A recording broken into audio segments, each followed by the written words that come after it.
Henry? Coach, first observation, big crowd came to watch. Yeah. It looked like a sellout from where I was at. Yeah, They were psyched. The atmosphere was there. it was.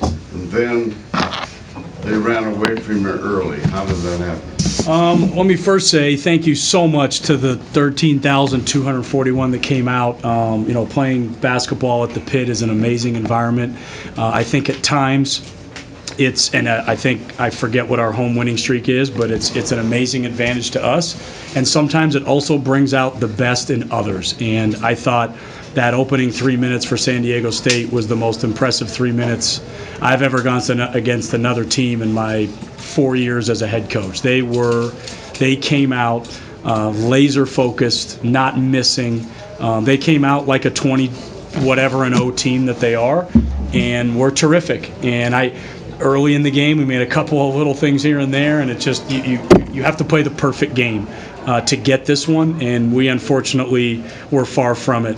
To go 4 for 23 from 3, not that we're a three-point shooting team, but we were going to need to make some shots tonight for them to go down, and we were going to need them to miss some, and quite frankly, they didn't. So by them making them and us missing them, the margin for this game just kind of grew and grew, and I thought you also have to just tip your cap to how great of a team San Diego State was tonight.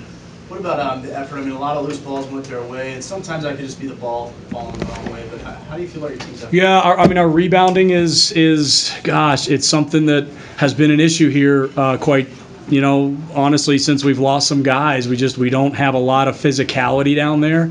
We don't have a lot of just toughness around the rim.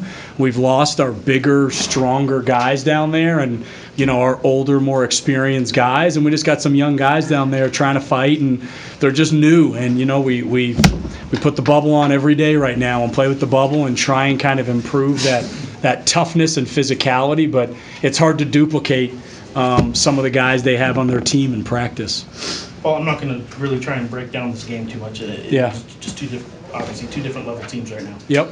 How many of your guys were involved in stuff this weekend that kind of showed maybe their head is not in this season right now, and how much of that showed up tonight when you guys are down 17-0 in the first few minutes of the game?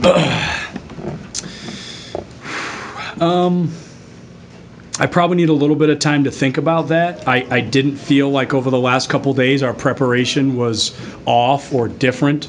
I thought we had 2 really good practices, Monday and Tuesday, and I thought San Diego State came out and was electric, and I thought the crowd and the environment got them to a place where they were really, like I said earlier, they just seemed to have a laser focus about them. We missed a layup early. We just, a couple of little things. They're making shots, and next thing you know, I think it was 7-0 when I called the timeout or whatever it was, and came out of that, and it just started in a rough way. I don't know if it was necessarily all the things you're alluding to, but I probably need a little bit more time to think about that. Coach, San Diego is shooting great in that first few minutes, but the defense is really good too. What particularly were they doing well to make the shots difficult for you guys? Man, I thought early on we gave them a lot of respect around the rim. We kept talking about in the timeouts. We missed a layup in transition. We rushed a couple shots there early, and they don't really have a lot of shot blocking presence around the rim. And in those first few timeouts, I just kept saying, slow down. Don't give them so much respect where we're hurrying and rushing and missing easy shots. Maybe that was the nervousness of the game. Maybe that was just the heightened awareness of it and some of the, lesser experience of the guys on the court. But I guess it's also San Diego State as well. They're an amazing defensive team. I thought they showed that today, particularly at the start of the game. They just clamped down on us, and we just couldn't get anything to go down. Coach, there are some lineups on the floor that I don't think anyone could have predicted that you'd have. Sure. 5 weeks ago. Yeah.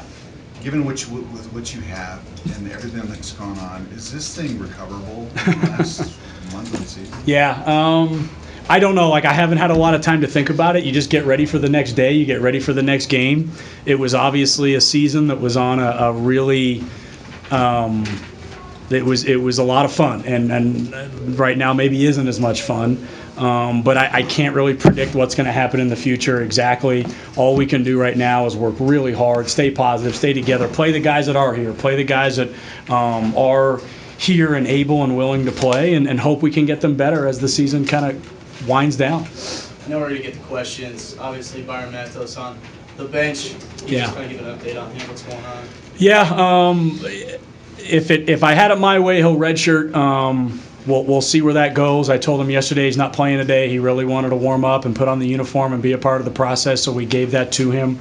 He's a young kid. It really is his decision. It's not something I'm going to put my head in the pillow at night saying that I played him or I didn't play him. It's his life, and I'm here to support him either way.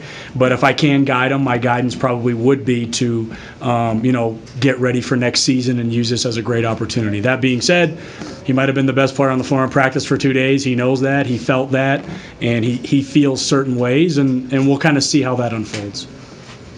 You put together a great team and you took a chance on some people, and I've praised you for that personally and on the radio. Do you ever get angry that 3 guys let everybody down? Oh, man. I've had a lot of time to obviously think about these things. I think we all in life want simple cause and effect explanations, and this is because of transfers, or this is because of Paul Weir, or this is because of a lot of different things, and those all may be true to some element of it. I don't think they're as black and white as some people try and make it out to be. But right now, as I've sat and I've reflected on different things, my biggest reflection for me personally, and what I would have or could have done differently, is we didn't handle winning very well. And I think Lobo basketball players in this community are of a certain stature and status. And when we got to 12-2, is quite frankly, this didn't happen last year. This didn't happen the year before, and it didn't happen when the season started. It happened when we won a lot, and the celebrity status came with it. And if I look back on anything, I regret that I did not take a more active approach to understand that and know that and reel that in. I've never had a curfew in my career. I've never done one. I've never been on a team that had one. But maybe this team needed one. Maybe this team, given how much we were winning and the stuff that came with that, I think that's what I look back on and regret to an extent. I don't regret the kids. I don't regret taking them. I still love them. I still care for them, and I'm still going to coach them. But I'm new to this community and a 12 and whatever the heck and 2 basketball team we were, and I should have taken a more active approach to reeling and managing what came with that, because it all came when that happened.